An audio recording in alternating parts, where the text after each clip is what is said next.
Good morning. Welcome to another one of our weekly sessions.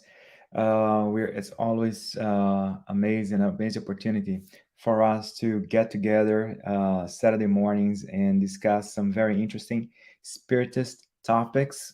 Today is no exception. Today we have Dr. Alexander Moreira-Almeida. He's going to be discussing a very interesting topic. Dr. Alexander, how are you? Welcome, sir. Hi.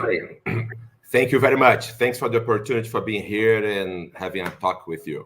Excellent. So you're going to be talking about research on survival of consciousness. That's a very interesting topic, and I understand that you've been doing work on this particular field for 25 years.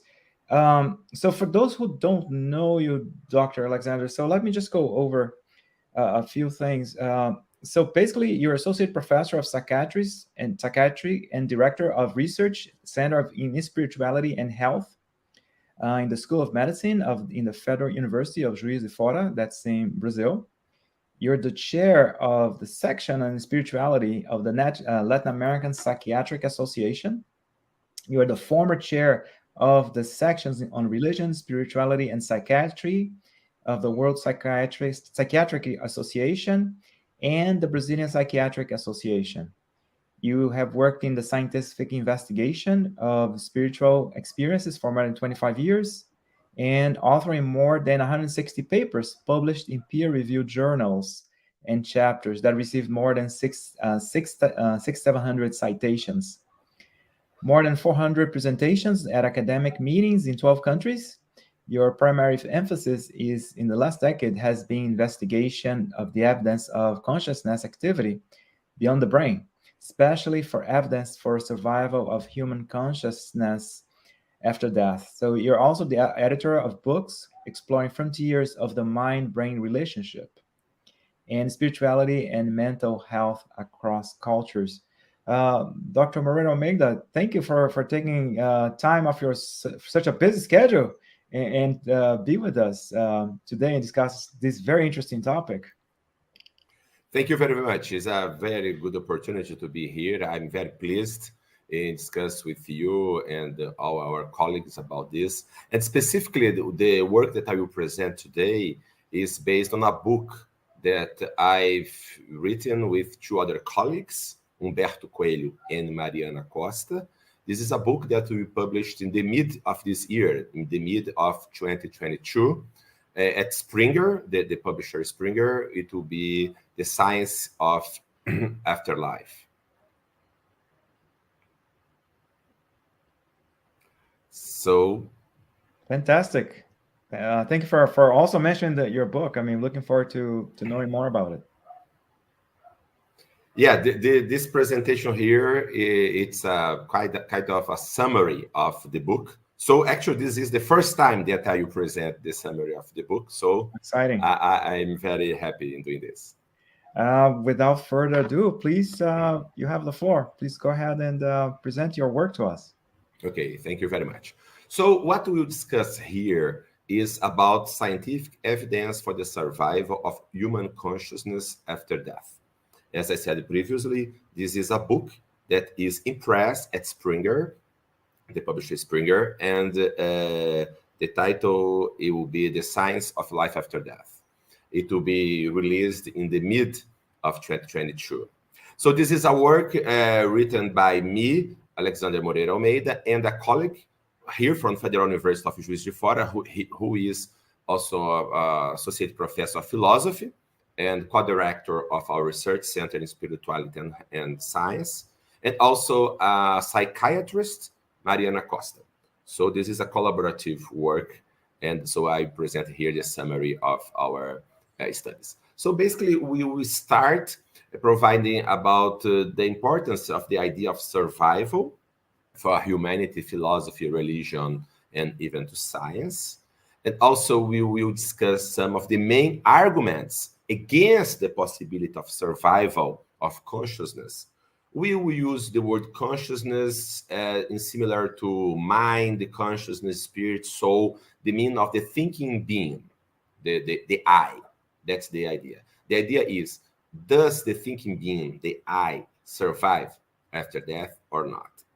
So then we will discuss the best available evidence, and then we will weight the whole body of evidence. And finally, we will briefly assess some cultural barriers to a fair examination of the available evidence.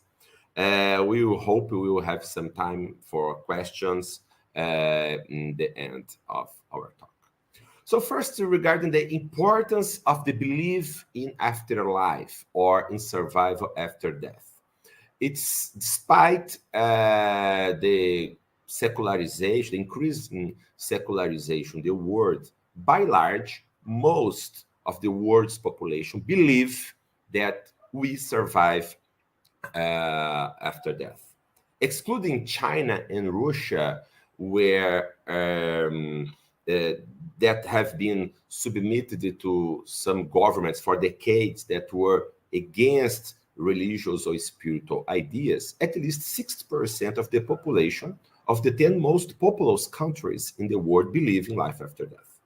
And also, in opposition to what many people think, higher levels of education is not a predictor of lower belief in afterlife. Actually, populational studies in France, Russia, and in Brazil have shown that higher levels of education are actually related to greater acceptance that we have a soul and or there is survival after death.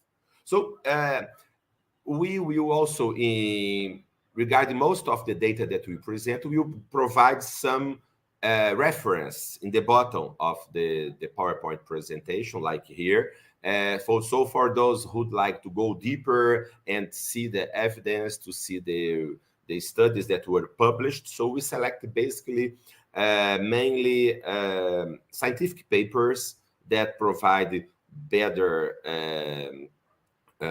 or deeper analysis or better presentation of the evidence that we are talking about here.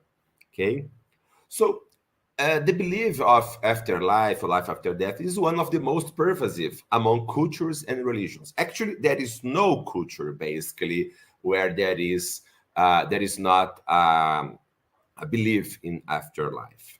So it's very relevant to practical, existential, and ethical dimensions of life. There is a huge impact on worldview in the meaning of life and the nature of the universe and the human beings. What are we human beings? And there is a big impact on ethics and also in the grieving process. So also, in addition to that, as we know, basically all religions entertain the idea of some sort of afterlife, or some sort of survival.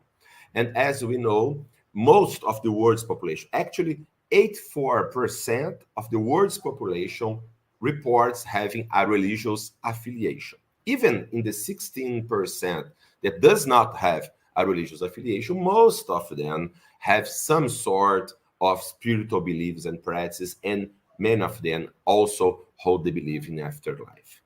And there is also consistent, robust evidence about the impact of higher levels of religion and religiosity and spirituality on mental health.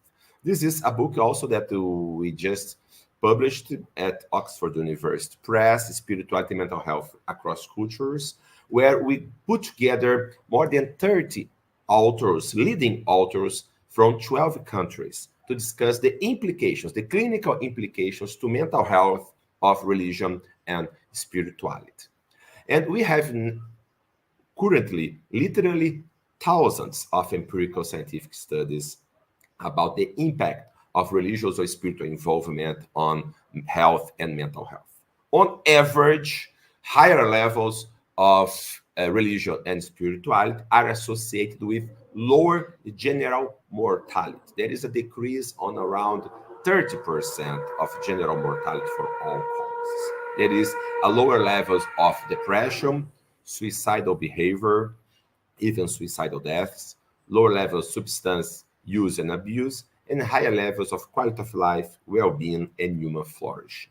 Of course, there are also negative impacts, especially people who have negative religious coping, that emphasize very much the conflict, denying for example, the benevolence of God, or feeling punished by God, or extrinsic religiosity, or conflicts about treatment. But these negative impacts, research shows, are much less common than the positive impact on health. So, coming back to the belief in afterlife or in survival, this idea of survival of human being has been a matter of belief or speculation from religious sources and philosophical sources. But it was transformed in a scientific quest in the 19th century. However, most people are unaware of the evidence, of the scientific evidence produced by researchers over the 150 years.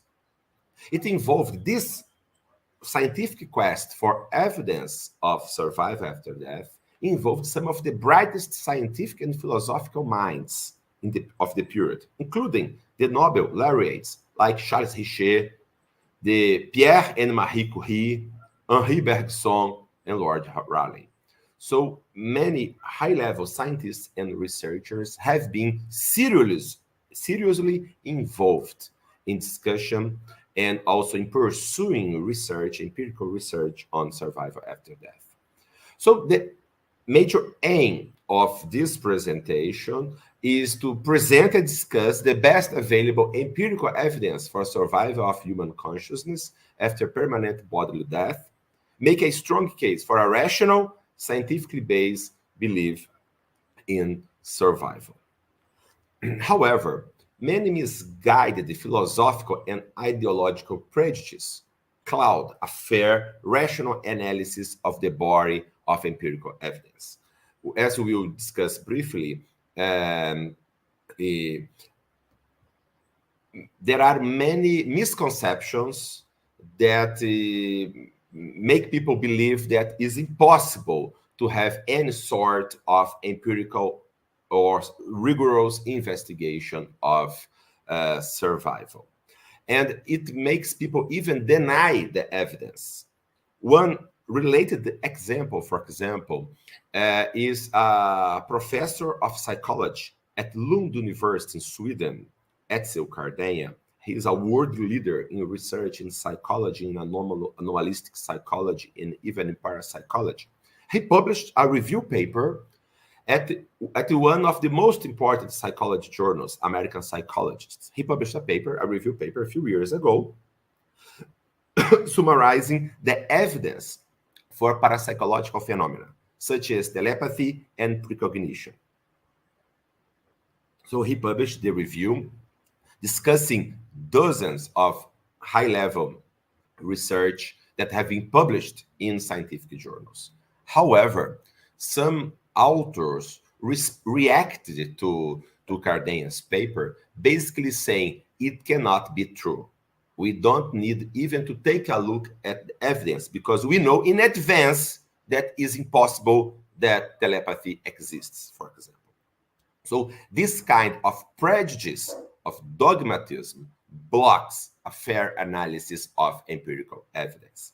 So our idea, we will very briefly try to deconstruct some of the most common misguided philosophical, ideological, and methodological assumptions against survival. Another topic is that the idea of survival of the soul is a mainstream idea throughout the history of most religions and philosophies around human history.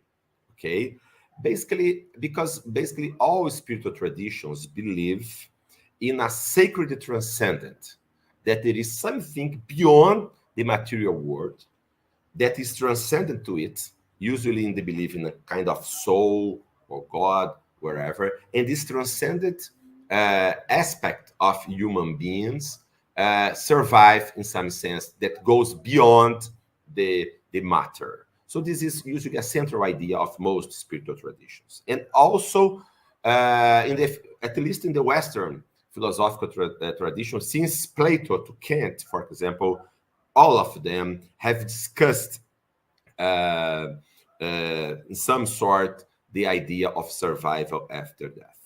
Okay. Now, turning back to the main arguments against survival. The first one, very common, is that neuroscience had proved that the brain generates mind. The idea is the brain activity, the electrical and chemical brain activity generates mind, and when the brain is not working anymore, the mind does not exist anymore.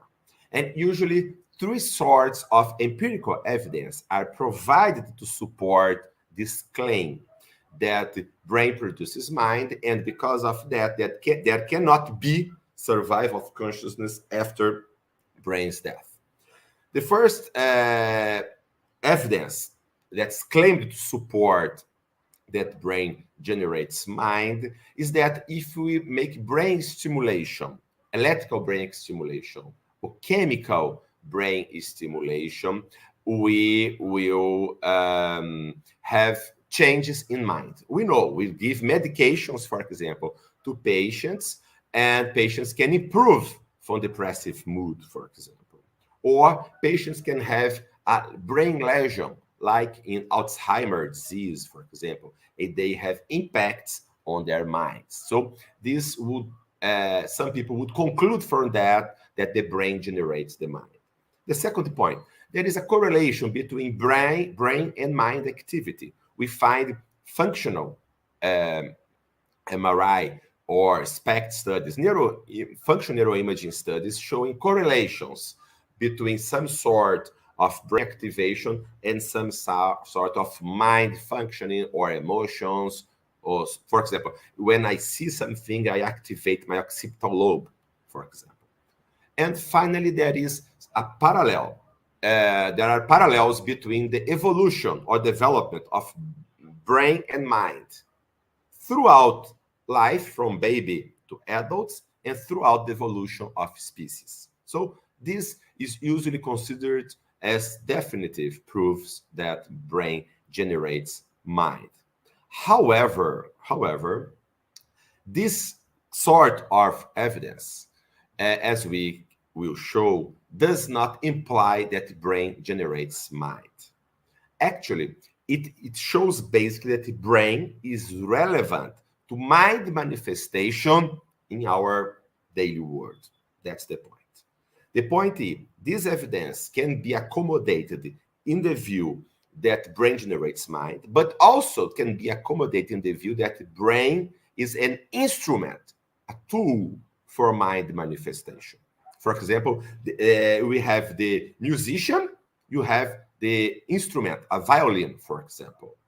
So if I damage the violin, I, the musician, will not be able to play properly the violin. But it does not show that the ultimate source of the music is the violin. It's, of course, the musician. So similar way is this idea. The mind could be an instrument, okay? There is also, for example, another example of correlation. For example, if the brain is like a TV set or a mobile phone or a computer where you are seeing me now.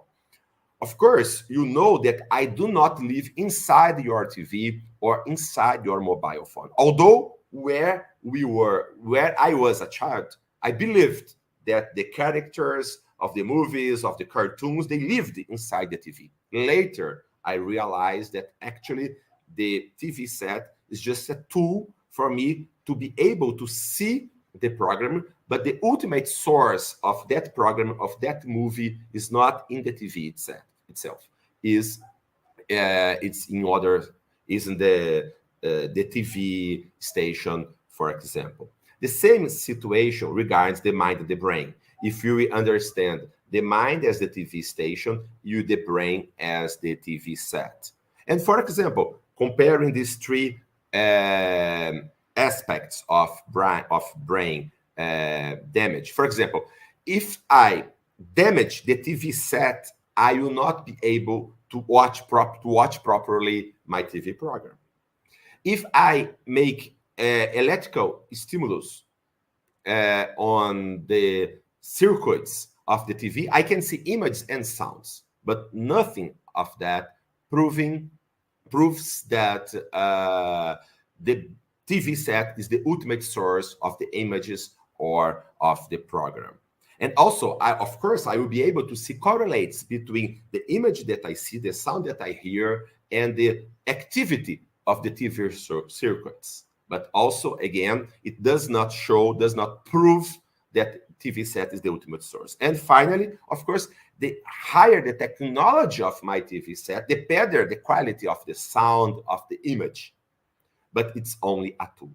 So that's the point. These sorts of evidence, brain stimulation, brain damage, the parallels between brain activity and mind activity cannot tell us if brain is the producer of mind or is just a tool of the mind. And this has been recognized for more than a century. It's very interesting to be aware that the key founders of the modern scientific psychology and of neuroscience were aware of this evidence, of the lesions, the parallels between brain and mind. For the key founders of scientific psychology, like William Wundt in Germany, William James in US, and the founders of modern neuroscience, like Charles Sherrington or Wilbur Penfield, all of them were aware of this evidence, founded the modern scientific psychology neuroscience, but all of them were not physicalists. They did not believe that the brain generates mind. Okay, physicalist is the idea that there are only physical aspects in the universe, and even the mind is just a product of physical, the activity of physical elements. This is called physicalism. So neither of these founders were actually physicalists. All of them had some sort or non-materialistic perspectives of mind, and some of them were openly dualists, like Penfield and Sherrington, the founders of neuroscience. William James said the brain can be an organ for limiting and determining to a certain form a consciousness elsewhere produced. So we have discussed some in more detail this on this paper for those who'd like to go further. As I said previously, we can have the analogy of a TV set, okay? And we need to be aware of what a contemporary German philosopher, Marcus Gabriel, called neuromythology. People make a lot of mythologies using neuroscientific terms. Be aware of that. Okay? That means that actually it has not been proved by science that brain generates mind. Actually, there are many good high-level scientists and philosophers of mind that do not accept physicalist perspective. So in terms of science, if the mind-brain problem is still an open question. The second major barrier to understanding of scientific evidence of survival is the idea that science has proved that physicalism. That means that everything that exists are just physical forces and particles. There is not anything else in the universe. So there cannot be a consciousness beyond the brain. There cannot be God or things like that. The first point is that physicalism, saying that everything in the universe, claim that we know everything that exists in the universe, and we are sure that everything is composed by physical particles and physical forces. Of course, it's not a scientific statement. It's a metaphysical assumption that cannot be proved, that cannot be proved right or wrong. Okay, so because you cannot say anything about the whole universe, about everything that exists. There always can be something new that we do not understand. So this is a metaphysical assumption that is not a consequence of the scientific study of nature. Actually, by large, most of the founders of the modern science, since Galileo, Kepler, Newton, so on and so forth, were not physicalists. Okay, and also, as I said previously, even the founders of modern scientific psychology and neuroscience were not physicalists. And there is also another important aspect. Some people claim that the idea of survival implies supernaturalism. However, this is not also true. Okay, the belief in survival of consciousness does not imply denying or neglecting all the scientific achievements. It does not deny the force of gravity, does not deny the importance of neurotransmitter, does not deny anything. It just adds a new perspective of human being. Okay, so it's not necessary to deny what we already know about. So here we have several myths that we have that have blocked the a fair understanding or a fair analysis of the empirical of survival evidence. We have not time to go in deep to all these aspects, but just some examples. Okay, so let's move to a more practical aspect. What would constitute evidence for survival? Okay, so what would be evidence for survival? If I'm doing science, I need to find evidence that would support or reject some claim, some scientific hypothesis. The point is, how can I recognize a specific personality? How I recognize my friend, my wife, my son? Of course, I recognize looking at him or at her. However, imagine if there is a terrible accident, a terrible fire, and my friend is completely disfigured. He survives, completely disfigured. I cannot recognize him anymore just by looking at him. And let's imagine that there is no DNA tests that would prove that this is my friend. How can I recognize my friend if I cannot use his body to recognize him? I will recognize my friend by a pattern, a continuity of character and memory. So this friend, despite I cannot recognize him by his body, he keeps the memories of the time that we live together. He keeps his skills. For example, he can speak in a different language. He has a specific knowledge of engineering or whatever. Or he has a skill of making poetry. And also he has a very good sense of humor. All of this. So this continuity of character and memory is what characterizes personality, an individual mind or a soul. This is exactly what we will need to look for when we will discuss about evidence for survival. So what would constitute evidence for survival? Continuity of memory, being able to recognize facts, accurate, that are expected to be known by such personality. Identifying people that the claimed deceased personality was acquainted with when alive. In addition to memory of people and facts, also skills of the alleged personality, speaking or writing in a foreign language, artistic skills like poetry, writing prose, painting, playing some musical instrument, and even the handwriting, the style of the handwriting. And in addition, of course, personality traits, temperament, character, personal style. All of us have our own personal style. So this is what we need to look for when we are investigating the evidence for survival after death. So the idea would be we need to look for the persistence of the character, the evidence that the I is still active. That's the major point.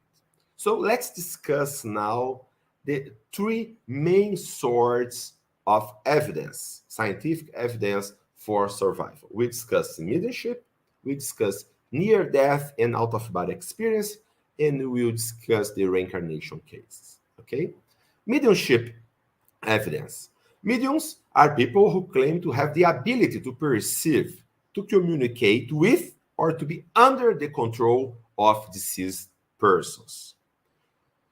Claims of mediumship are very widespread throughout history, throughout cultures. Basically, there is no culture where we have no evidence of some sort of contact with some sort of spiritual entity, and also very common, also some sort of contact with some deceased person, old relatives, ancestors, and things like that. So I will discuss very briefly in-depth studies of two very famous and very powerful mediums who have produced high levels empirical evidence for survival. One is the medium Leonora Piper. She lived in Boston, United States. William James, the founder of scientific psychology in the United States, who was a physician, psychologist, and philosopher at Harvard, he said that to disprove the idea that all crows are black, you just need to find one white crow. If you find one white crow, you would disprove that all crows are black. And he says that Leonora Piper was his white crow, showing that there is something beyond matter, showing that she proves that consciousness is not composed only by physical aspects. Okay. Leonora Piper was investigated throughout 25 years for many of the brightest minds. William James himself dedicated around 20 years to investigate Leonora Piper. Also, Sir Oliver Lodge, Hislop, Richard Hodgson, other very important researchers investigated her. They used several very rigorous controls. For example, people were introduced to Leonora Piper in trance, people that Leonora Piper did not know, people using fake names, okay? And despite that, she was able to produce consistently evidence of deceased relatives of the sitters. In addition, investigators hired detectives to see if she was able to get information during her daily lives, to get information from possible sitters. Also, she traveled with researchers to UK. She stayed in the house of the researchers. She had his luggage analyzed, and even her correspondence and all contacts that she had. And despite that, she continued to produce reliable information from deceased people. And she was never there has never been any reasonable suspicion of fraud regarding her. Of course, she was not perfect. She produced also wrong information, but the amount of precise, veridical, and detailed personal information were really very, very impressive. Specifically, one of the deceased who communicated through her, called GP, they brought 160 sitters to Leonor Piper in trance, allegedly under the control of GP. From these 120 sitters, 30 were acquaintances of GP while GP was alive. She, the medium, in trance, allegedly under the control of GP, was able to recognize 29 of the 30 individuals among these 100, and only these 29. There is no case where she claimed to have known someone among these 120 that GP had not known when alive. So, if you'd like to see more details, there is a very good book from Alan Gould, Mediumship and Survival. This is a very, very good regarding evidence on mediumship. It's quite old, but it's very good about the old research. There is also a specific good chapter on Leonor Piper, for those who'd like to know more. Now, a more recent medium, Chico Xavier from Brazil. Chico Xavier had only elementary education, a modest financial resources, and also he worked throughout his life as a public servant. Despite that, he wrote, during mediumistic trance, 450 books that sold 60 million copies, translated into 16 languages. These books involved letters, poems, novels, and scientific texts. He also produced thousands of letters attributed to deceased people, usually directed to their parents who were left behind.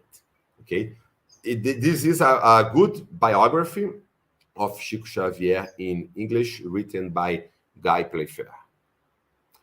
Regarding the evidence of Chico Xavier, unfortunately, he has not been submitted to a lot of research, but we have quite some good scientific studies published about Chico Xavier. The first studies were about the literature that he produced. Several deceased Brazilian Portuguese poets and writers allegedly communicated through Chico Xavier. And Alexandre Caroli Rocha published several studies comparing the poems, the style, the stylistic features, the formal features, the content of these dozens poets and writers. So it's quite impressive how the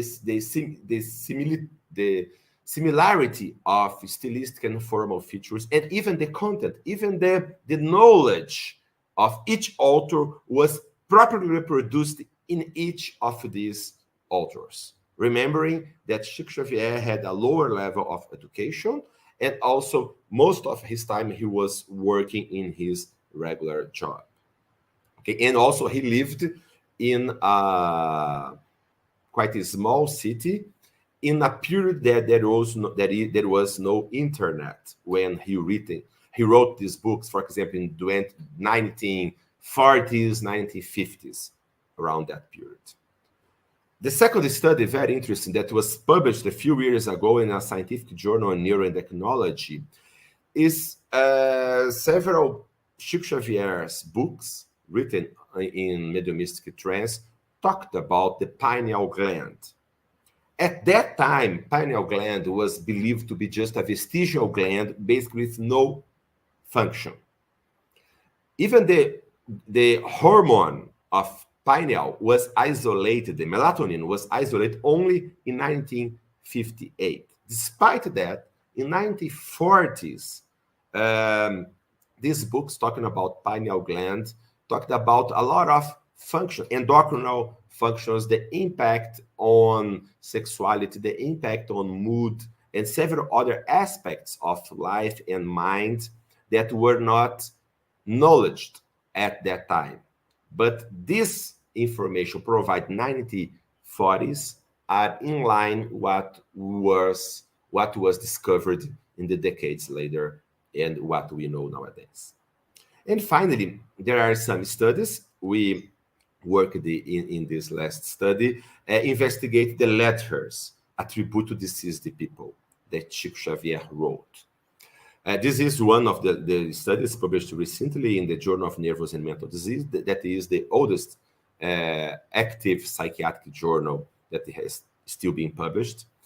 In these letters, the memory, the literary style, the handwriting, even the features of personality, specific interests, and cultural background of these deceased people were reproduced. And some of the information that were in the letters were unknown even by the relatives who sought to contact Chico Xavier. Only later, after the letter, they try to verify and confirm the informations that are in the letters. And remember that Chico Xavier wrote thousands of these letters.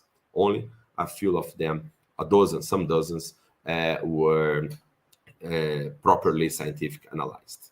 But it's just an example about the diversity and the wealth of evidence that Chico Xavier provided. Because of the time, I will skip this case. This is also a very interesting case also about the evidence of an apparition that talked about a will that was unknown by anyone living. And later it was proved to be veridical. So the apparition provided information that no one alive would know. And this was verified even in court. So those who'd like to understand more could go in the reference. And finally, we present some specific qualitative in-depth analysis of mediumistic experience, but also there are more larger and quantitative controlled studies on mediumship. We call triple-blind protocols. In triple-blind protocols, the medium has no contact with the relatives of the deceased. The relatives of the deceased use a proxy sitter. So the proxy sitter, the person who contacts the medium, has no information about the deceased. Okay? So, and the medium receives basically no information about the deceased, or only, for example, the first name, very limited information. And then the medium produces a reading about the deceased to a proxy sitter who does not know anything about the deceased. So the proxy sitter cannot give any feedback for a cold reading, for example. And finally, the actual relatives, the sitters, the actual sitters, the relatives of the deceased, they need to rate the readings blindly. They will receive, for example, the reading that was intended to them, and also 4 other control readings paired by gender and age. So they don't know which of these 5 readings is intended to them. But despite that, they need to score each of these 5. And what studies have shown is that usually the sitters tend to score higher the target readings, more than the control readings, even readings that were produced, evidence that were produced in this such controlled circumstance.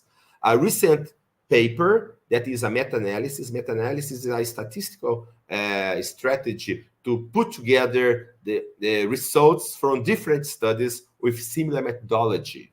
And so they showed that even in the controlled blind experiments, the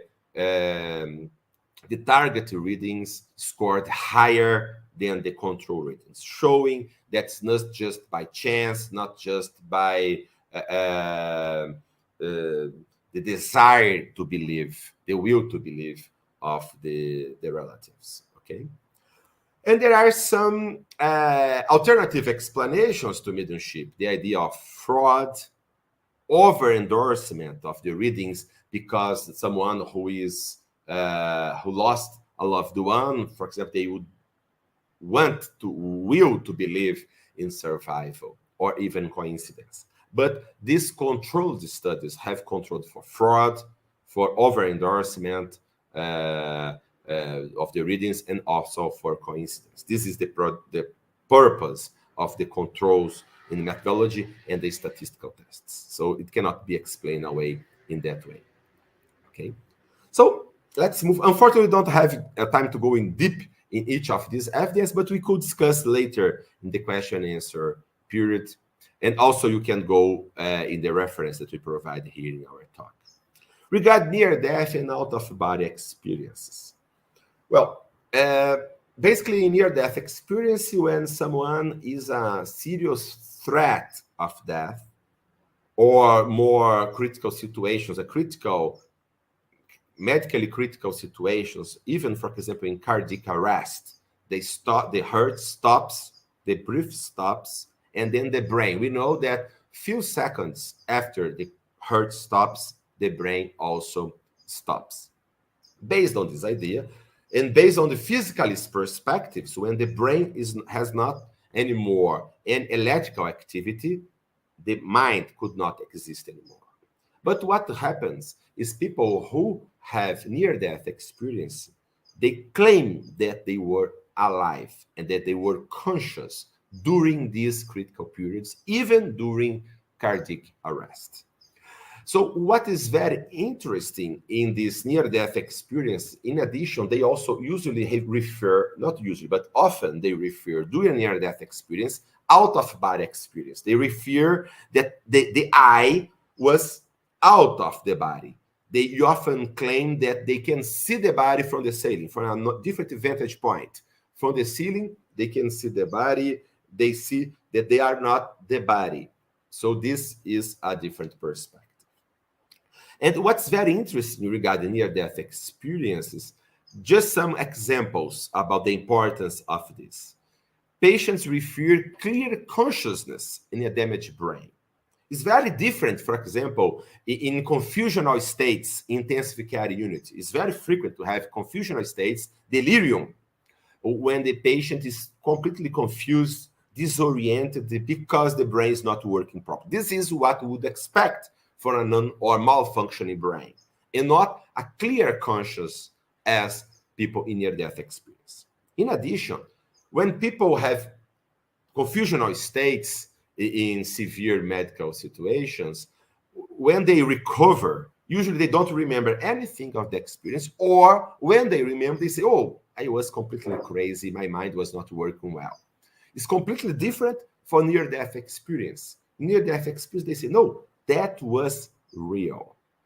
In addition, there are some studies investigating the quality of the memories, the property of the memories of near-death experiences, compared to regular actual memories and also to imaginated memories.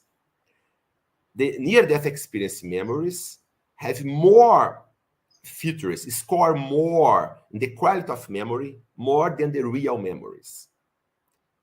NDE experiencers usually say that near-death experiences were more real than the real. In addition, these experiences have deep and lasting impacts on values and beliefs. They not only think that that was true what they had, that they had a deeper insight of life, of the universe, that they change. Even there are some studies of for 8 years follow-up showing patients who had cardiac arrest and NDE had more personal change than people who had cardiac arrest and no NDE. As I said previously, they see their physical body from a different position, different vantage point. There are striking transcultural similarities in near-death experiences. Since near-death experience reported in historical books, in anthropological studies, and even nowadays, transcultural studies. There are different in some features, but the core features are quite similar, suggesting it's not caused by expectation culture. It's interesting also because near-death experience is not explained by the previous personal belief. It's personal, if the person believed or not in survival, if the person was not religious, none of these factors predicts the occurrence of near-death experience. In addition, they were not dependent, as I said, of the religious belief, educational level, fear of death, and even the use of medication. They are not explained by hypoxia because several near-death experiences happen with no hypoxia. And even more challenging, verified veridical perceptions. A person, during a near-death experience, they report things. For example, during the resuscitation procedures, the conversation of the medical staff, some features of the environment that were later verified. If the brain is not working, the person was supposed, in a physicalist perspective, to have conscious of anything, to be aware of anything, okay? Of nothing. Better. So these are some other examples showing that when the brain is not working, when the brain is dead, actually is not working, the consciousness is still continuing to exist and active. Here are some findings that the Lancet is one of the most important medical journals. This is a large study in Netherlands on near-death experience for Pim van Lommel. And the last reference is a review that we performed of the published scientific studies, scientific articles on near-death experience. Now, moving to reincarnation studies.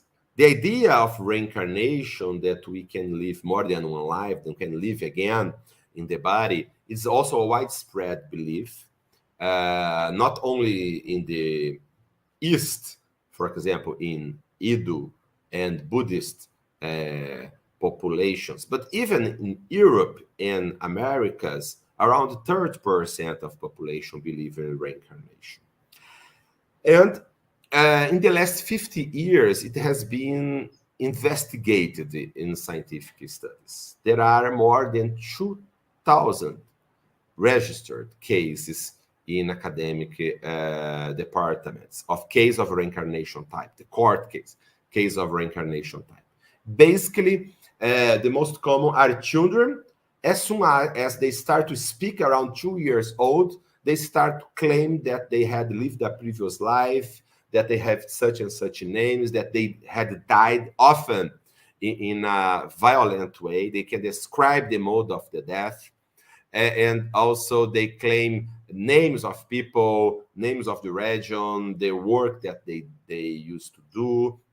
And also they can also have even birthmarks and birth death defects, and claim these are, for example, the injuries that killed them. And these studies of this case of reincarnation type have found that in many cases, these memories are quite accurate. And in addition, what the children reported in several cases were registered before they try to verify. Because, of course, if you verify, you can adjust what the children had supposedly said and things like that. But there are many cases that it was registered what the children said before any tentative of any verification. And also the birthmarks and birth defects were often very consistent with the injuries of previous personality. They quite often they make a comparison between these birth defects with the death certificates, for example, the medical reports of the death. In addition, these children have emotional reactions and symptoms of post-traumatic stress disorders, despite never having been exposed to a traumatic experience in the current life. However, despite of that, they express phobias and symptoms of post-traumatic stress disorder that is consistent with the alleged mode of death in previous life. In addition, they can exhibit skills. For example, there is a case in Sri Lanka of Purnima in which the girl describes properly how to make an incense in a very specific way that it's not expected for her to know, because she claimed to be an incense maker in previous life. Okay? And in addition, these findings have been replicated by different researchers in different cultures. These findings, these studies have found more people usually in reincarnationist cultures, but dozens of cases have been reported in Brazil, United States, Canada, Europe, Africa, and also many in Asia. Okay, so we are presenting three different sorts of evidence: mediumship, near-death and out-of-body experience, and reincarnation cases. Now we need to take in consideration the whole body of evidence. First, we are taking a phenomenological approach to survival. The point in that we do not know what are the mechanisms of this survival, the mechanism of the domestic communication, the mechanism of reincarnation. We are just seeing if it happens or not. It happens in science a lot. We can detect that something exists, but we do not know how it exists. For example, when Isaac Newton described the gravity force, he was not able to explain what caused the gravity force. Actually, until now, we don't understand well why gravity works. The same sense when Darwin or Mendel, when Mendel described the genes, he did not know the DNA or things like that. So we can know that something exists even if we do not know exactly the mechanism for it, okay? So the idea is that this evidence taken in as a whole are very suggestive of some sort of survival of consciousness, especially because the alternative hypotheses have several limitations. Fraud. Of course, we know that there are many cases of fraud. However, it's very hard to explain the whole body of evidence as fraud. Specifically, for example, Chico Xavier and Leonor Piper, for example, there was never found any sustainable evidence of fraud. In controlled studies on mediumship, patients in near-death experience, children around the globe claiming previous life in similar features. So the characteristics of the reincarnation case in children around the globe are very similar. So it's very hard to imagine people, even simple people around the globe, colluding to simulate the same thing. So it's very unlikely that fraudulent alone could explain everything.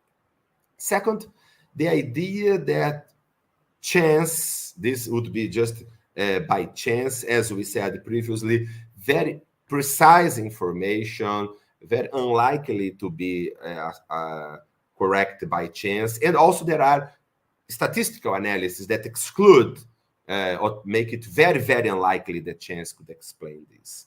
Or even the fabrications of unconscious mind. People, of course, there can be fabrications of unconscious mind in trance and things like that, imagination, dreams, okay. But what about the precision of this information, as we have shown in all these different experiences? It's interesting that the most challenging or the most consistent counter-explanation for survival is a non-physicalist hypothesis, is the living agent psi, or some kind of extrasensorial perception. The idea that the person, the children, the medium, the person with near-death experience had some sort of telepathy or clairvoyance, that they would be able to get this sort of information from the deceased, for example. But it's interesting, because even this extrasensorial perception suggests some transcendent non-physical aspects, spiritual aspects of human being. Because, of course, we cannot imagine that the neurotransmitters could be communicating between minds. So it suggests some sort of non-material aspects. But the living agent psi hypothesis or extrasensorial perception faces a lot of challenges, okay? For example, it would need a level of telepathy or clairvoyance much higher than we have in other evidence of telepathy and clairvoyance. In addition, many of these children, for example, in near-death in reincarnation case, they do not exhibit other evidence of telepathy or clairvoyance or things like that, okay? In addition, there are the personality itself, because it's not what the medium captures, the medium or even the children, is not just some chunks of information, but it's a whole body of personality with traits, character, memories, desires, skills all together. So it's much easier to understand that the consciousness itself is surviving and communicating. So this is a compelling case for triangulation. A good evidence is when we triangulate. We have evidence from different sources, all of them pointing to the same conclusion. So there is a converging evidence from different researchers, from a broad variety of research groups, countries, and methods, from a wide range of phenomena. All this evidence mutually reinforce each other, pointing to the same conclusion: survival of consciousness. From each piece of evidence independently, we could have some unlikely explanation for undetected fraud, chance, or extrasensorial perception. However, we would need to multiply dozens of times these concessions to these very unlikely possibilities to explain the whole body of evidence. So it would require a very huge amount of faith in these explanations to exclude the idea of survival. So here we have an example of the different sorts of evidence, different sorts of phenomena that points toward the idea of survival of hypothesis. The triangulation, all of them from different and complementary ways pointing to the same conclusion. It's very impressive, the convergent power of this evidence. So, and let's move to the end. And this conclusion, it's interesting because the conclusion that survival is the best explanation for the whole body of evidence it seems to have been reached by the most qualified scientific and philosophical minds who take pains to analyze the whole body of evidence. It's not someone who are saying things just because read something or specific sort of evidence, but people who published, who studied and published comprehensive reviews of the whole body of evidence. And you can see here authors, qualified authors from 150 years from different countries, all reaching the same conclusion, that the best explanation for the whole body of evidence is survival after death. And finally, it's so suggestive of survival that we need to understand why is not so more easily accepted, even this specific in scientific community, because most humanity believes in that. There are many cultural barriers, as I said previously, especially the materialist scientism, the idea that science implies or has proved physicalism or materialism. And sometimes there is a kind of dogmatic skepticism, like I said previously, regarding Edsel Cardenha's paper on extrasensorial perception. Or even William James, for example, William James tells a story that she invited 80 Harvard intellectuals, Harvard professors, to have a seance with him, with Leonore Piper, and the 8 refused. And some of these 8 published papers showing that is everything fraud, that's just unconscious mind activity, that does not exist actual mediumship. But actually, they never allowed themselves to analyze a good case. They refused to take 2 hours to go with James to investigate Leonore Piper. So, and finally, there is this dogmatic skepticism, and also there are some sorts of religious dogmatisms also that refuse to take in consideration the evidence of survival, the evidence of reincarnation. Okay? And finally, the conclusion is that the convergence of a diversified and robust body of evidence of the persistence after death, of the memory and characters that makes up our personal identity. It comes from a wide variety of human experience, apparitions, mediumship, near-death experience, case suggestive of reincarnation that mutually reinforce each other. This belief has always been highly prevalent in all cultures and ages. Its evidence has been replicated under strictly controlled studies by many of the most competent scientists in the last 150 years. Conclusion: to reject survivalist explanation for those findings would require postulating simultaneously a sequence of very unlikely assumptions and facts. In summary, the bottom line is survival is the most simple, comprehensive, and natural explanation for the empirical data discussed here in this talk. Okay? So the idea is that probably survival of human consciousness is a fact of nature. It's something that happens, that we have evidence that exists. Okay? For those who would like to go deeper, as I said previously, in the mid of 2022, we published a book at Springer on that. But we had already another book at Springer where we discussed several of these evidence, reincarnation case, mediumistic experience, neuroimaging studies. So for those who would like to see, there is already this book. And also there is a YouTube channel, a bilingual Portuguese and English YouTube channel from our research group, the Research Center Spirituality and Health, NUPES. So here you can see the address. You can see hundreds of videos of some of the key authors in science and philosophy in terms of science and spirituality. Okay. And finally, here are my contacts, my email, and my social media. Thank you very much. Great pleasure being here.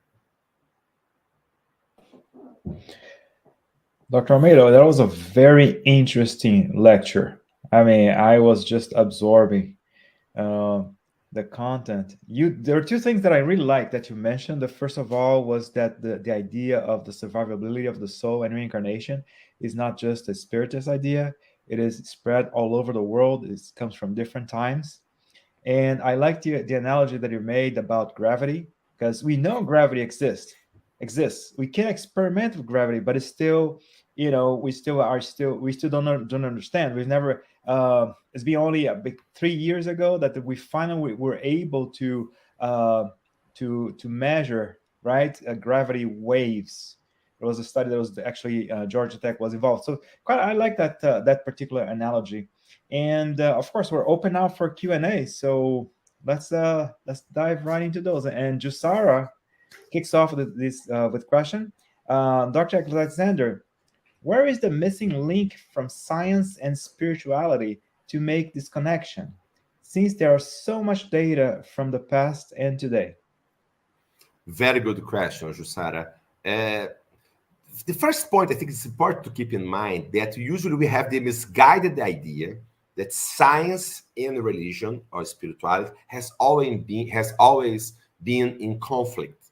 That is not the case at all. Okay, since the ancient Greece, Plato, Aristotle, Socrates, throughout centuries, during the scientific revolution, Kepler, Galileo, Newton, all of them were interested in religious and spiritual aspects. All of them published on spiritual aspects. The idea that science and religion are necessarily in conflict became more popular in the end of 19th century and became prevalent during most of 20th century. However, nowadays, it has been surpassed, this idea. Most of the best universities in the globe, like Oxford University, Cambridge University, Harvard University, all of them have centers for study of science and religion, discussing possibilities of connection. So I could say first that the idea of a necessary conflict between science and spirituality is an exception in human history, is an exception from the 20th century. So this is the first point. The second point is that I think the major barrier look at this evidence, as I said in some moments of my talk, are cultural barriers. Because during our training, scientific training or our intellectual training, quite often we are influenced by ideologies disguised as science. For example, we are taught first that science and religion has always been in conflict. We are taught that science has proved that religion is wrong, that there is only matter, only the physicalism is true. I think these ideas, many people believe in good faith, but most of them have not given a deep thought on that. So I think this is one of the major points. We need to help to clear the field, to remove the debris and to allow us to go further. So this is why I think it's so important to remove these previous preconceptions, misguided preconceptions, and then to allow people. So the first point is this, is to remove these historical and philosophical preconceptions, and then to present the available evidence, because also most of scientists are not aware of this robust body of evidence that exists. Thank you. Very interesting answer, sir. This is from Yasco. Hi, Dr. Moreira-Almeida. The ones that credit the brain as the source of mind, consciousness, also make claim that behavioral personality traits and memories are stored and retrieved from different brain areas, right? What are the evidence to argue against that? What the evidence shows is that certain brain areas are related to certain mind functions. We have evidence for that. But it's not so fixed like this. We have the neuroplasticity, people who have lesions in certain areas, they can use other brain areas to assume that the function. So this is one point. But as I said previously, showing that a region is related to a certain function does not show that this area is the ultimate source of the experience. For example, I can see here my computer screen. When I see my computer screen, I activate my occipital lobe. If I remove my occipital lobe, I cannot see anything. It does not prove that there is not a computer here in front of me. Is everything created by my occipital lobe? It's the same thing. So, for example, when the person has an out-of-body experience and has the activation in certain brain areas, it does not implies that the person is not actually out of his or her body. It implies only that that area is related to that experience. Thank you. You know, it's where it manifests itself, right? Where we can manifest, where you can measure that activity. Yeah, exactly. Well, another question here from Paul Jacoby. Would the recording of near-death experiences, such as exists at University of Virginia, provide empirical evidence of survival of consciousness? Yeah. The main researcher in near-death experience is Bruce Grayson, who is a professor of University of Virginia, and he just published a book called After, discussing all this evidence and how it is suggestive of life after death. Thank you. Next one. From Ed Mora. Could you please comment on why the investigation of materialization was widespread in the 19th, 20th centuries, and why that line of research was significantly reduced? Is it related to the methodology? Yes.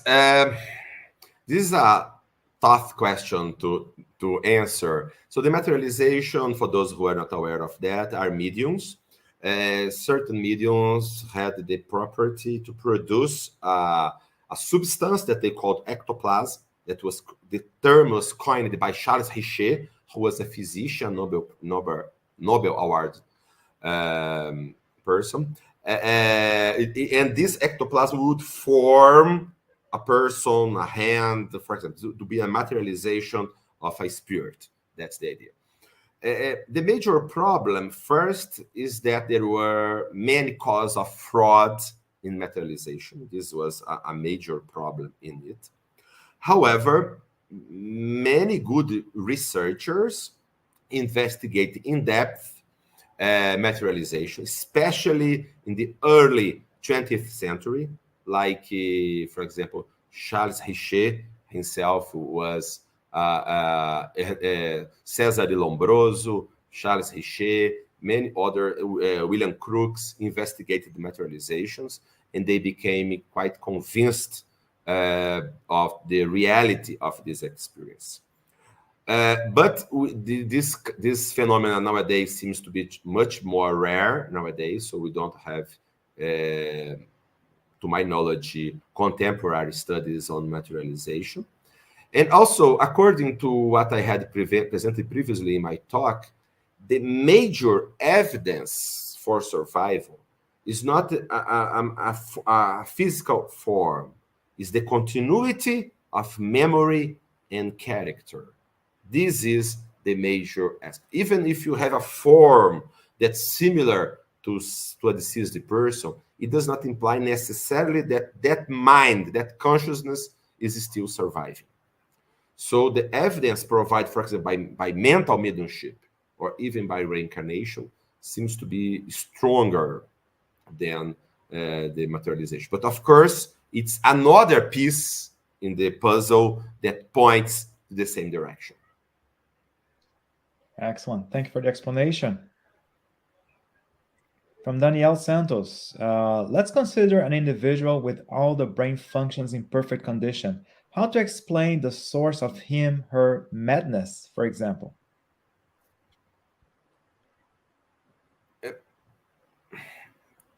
I'm a psychiatrist. It's very hard actually to detect consistent brain changes in most mental disorders. Of course, we have mental disorder caused by severe brain damage, but most of mental disorders, anxiety disorders, depressive disorders, or even some psychotic disorders, we do not find very consistent changes on this. So it is not clear yet the brain nature of this experience. Of course, we have brain changes in mental disorders, but that's the point. It suggests also that the mind itself can be sick.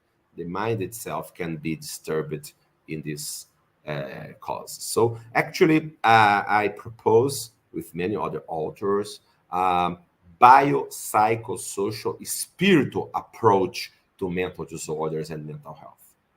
All mental disorders have biological, sociological, psychological, and spiritual aspects that needs to be taken in consideration. We don't need to choose between one or the other aspect.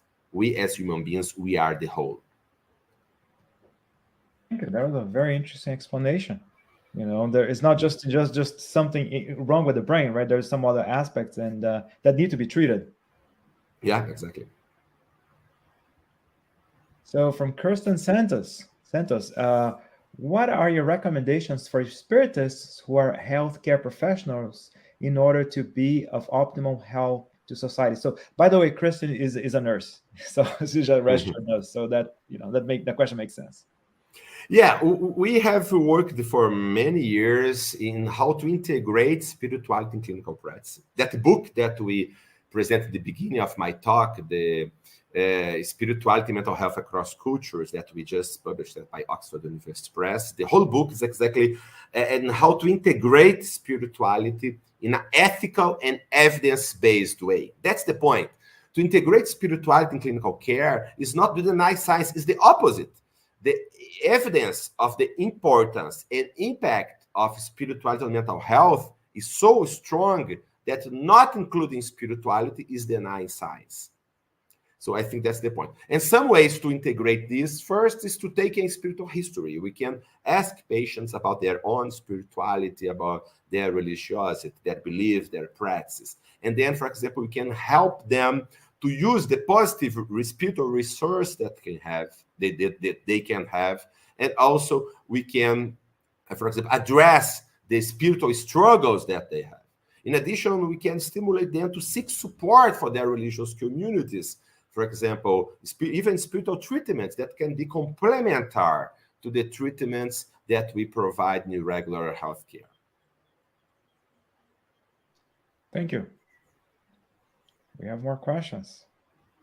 So, from the U.S. Spiritist Federation, a common theme in sci-fi movies, books and movies over the past decades have been the possibility of downloading someone's brain into machines to create a virtual person.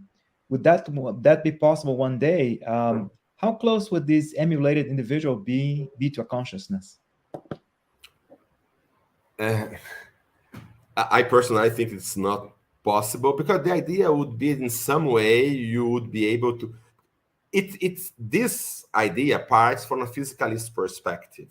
Some sort of information is stored in the brain that is our own personality, and this information could be downloaded to a program, because it's just this. It's a kind of computational view of mind. But of course, we are very far from to find such things inside the brain. For example, we don't have good evidence about the memory storage. Where is memory storage? How we storage memory? We don't know this actually. So we are very far any clear understanding of this. And specifically from a non-materialist perspective, that the ultimate core, the ultimate I, the soul, the consciousness may not be in the brain, but something beyond the brain that uses the brain to communicate. It would make it impossible to realize this sort of fiction. Thank you. It goes back to the previous answer you provided us, right? I mean, you're manifesting in some areas of the brain. It's not so much that is true the source of the phenomenon. Yeah. We have one last question for you, please. From Kirsten again. Dr. Moreira, how do you think all this information can help affect the world we live in now? For instance, war in Russia and Ukraine, civil unrest amongst Afro-descendants, LGBT, etc. It's a very, very good question. There has been a lot of discussions about the foundation of ethics.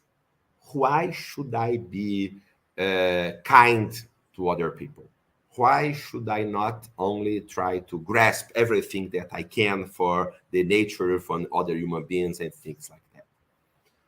And in the bottom line, what is the meaning of being here?